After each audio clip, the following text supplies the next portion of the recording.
In the heart of America's Midwest, Nebraska has evolved, or some might argue devolved, into what one could metaphorically describe as the Serengeti of the Midwest. This comparison isn't based on the vast, beautiful landscapes or the rich biodiversity of the Serengeti, but rather on the social dynamics, where survival seems to hinge on predation, albeit in a far more sinister, metaphorical sense. The Serengeti is known for its raw, unfiltered display of nature's law, where wild animals prey on each other, driven by the instinctual need to survive. Here, in Nebraska, the people, particularly the leadership, but also an always increasing number of followers, engage in a similar but far more insidious form of predation. While the physical act of consuming one another is presumably absent, the metaphorical consumption through deceit, backstabbing, and exploitation paints a grim picture of human interaction. In Nebraska, just like in the Serengeti, the strong prey on the weak. Hyenas in the Serengeti are notorious for hunting in packs, mauling their prey, and fighting viciously over the scraps. Similarly, Nebraska's social and political landscape is marked by groups, often figures of influence but also their acolytes, who form packs to target those they perceive as vulnerable, be it in business, politics, or community life. These leaders and minions, likened to the hyenas and vultures, don't just aim for success but thrive on the downfall of others, tearing down reputations and opportunities for their gain. The narrative in Nebraska has shifted dramatically over the last 40 years, revealing an animalistic nature that has been present, in some respects, far longer. This shift is epitomized by the current group of leaders who operate like a pack of wild animals in the Serengeti, hunting together with no fear of other predators. Individually, these leaders are very weak and pathetic, but as a pack, they dominate and devour. This change has transformed Nebraska from a community known for its support and honesty into one where survival depends on deceit and cunning.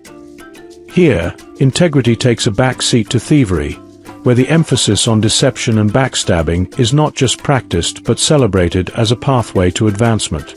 This environment has fostered a generation that knows no other way, where honesty is seen as a liability, and moral compromise is the price for a piece of the pie. In the Serengeti, animals fight over the remains of a kill, a stark survival mechanism. In Nebraska, this translates to a metaphorical scramble for the remnants of opportunities, where the majority seem content to wait like vultures for the scraps left by the predatory elite. This culture of scavenging rather than creating has led to a society where genuine innovation and collaboration are overshadowed by scheming and exploitation.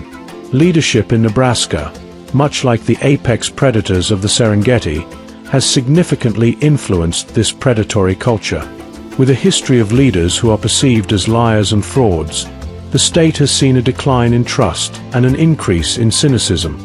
These leaders, through their actions, have set a tone where to succeed, one must emulate their less savory traits: dishonesty, betrayal, and a relentless pursuit of personal gain over collective good. The social fabric of Nebraska, once known for its close-knit communities and neighborly warmth, now mirrors the harsh, competitive atmosphere of the Serengeti. Here, individuals are cautious, knowing that at any moment, they might become the next target of someone's ambition or malice.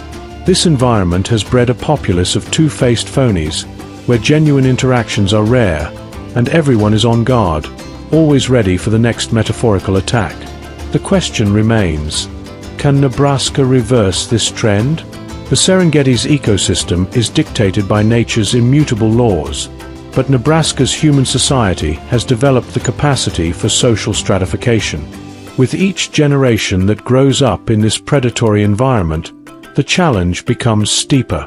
The state needs leaders who can foster an environment of integrity, collaboration, and genuine community support, rather than perpetuating the cycle of predation. Nebraska, traditionally emblematic of Midwestern tranquility, has transformed into a metaphorical Serengeti, where social dynamics echo the survivalist instincts of the African plains. For many decades, and particularly over the last 4, the state's leadership has cultivated an atmosphere where deceit and exploitation reign supreme. In this environment, individuals operate like wild animals, forming packs to hunt for personal advantage, battling over the metaphorical remnants of opportunities left by the predatory elite. This has birthed a culture where integrity is seen as a disadvantage, and backstabbing is celebrated as a means to success. Consequently, trust has evaporated, turning every interaction into a potential conflict zone, much like the relentless survival battles in the Serengeti. Nebraska's current social landscape is a stark departure from its communal roots, now dominated by a predatory ethos that shapes daily life.